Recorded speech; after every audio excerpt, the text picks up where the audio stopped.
How could sensual bodies or forms be as impermanent and interdependent, as if they could blissfully melt into rainbow light that could delightfully absorb into this communicational speech?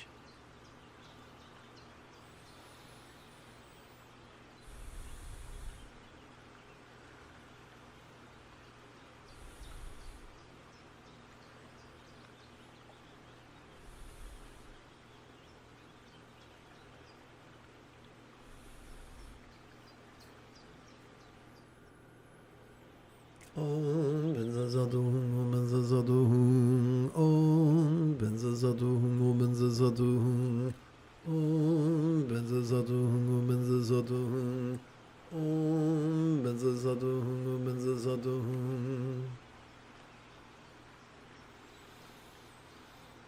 om benzazaduhum, om benzazaduhum, om benzazaduhum, om benzazaduhum, om benzazaduhum. Om benzazaduhum, om benzazaduhum, om benzazaduhum, om benzazaduhum, om benzazaduhum, om benzazaduhum, om benzazaduhum,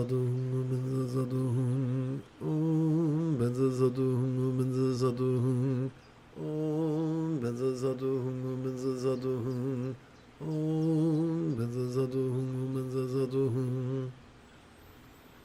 Om benzazaduhum, om benzazaduhum, om benzazaduhum, om benzazaduhum, om benzazaduhum, om benzazaduhum, om benzazaduhum, om benzazaduhum.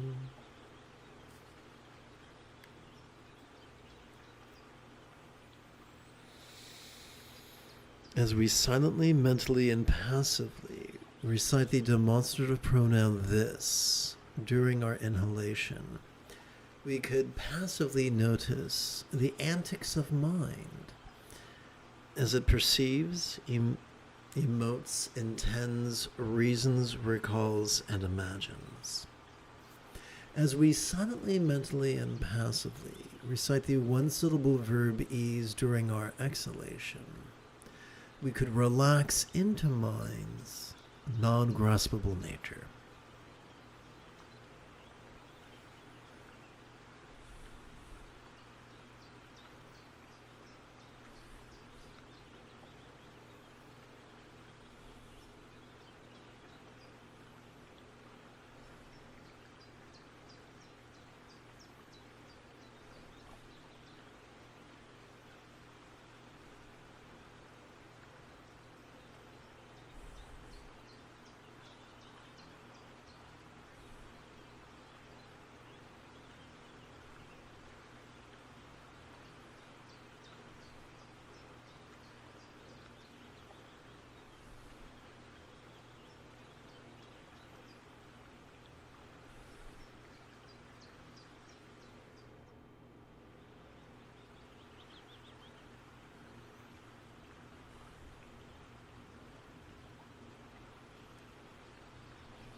How could such resounding let's try this again. How could such resounding interpersonal communication or speech be as impermanent and interdependent, as if it could blissfully melt into rainbow light that could delightfully absorb into this awareness or mind? So, if you're just joining me, melting is a metaphor of impermanence. Absorption is a metaphor of interdependence.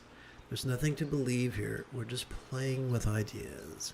And having recited all these words, we're going to coalesce them down to just 6 syllables that we're going to divide between our inhalation and our exhalation. And please remember that this question is purely rhetorical.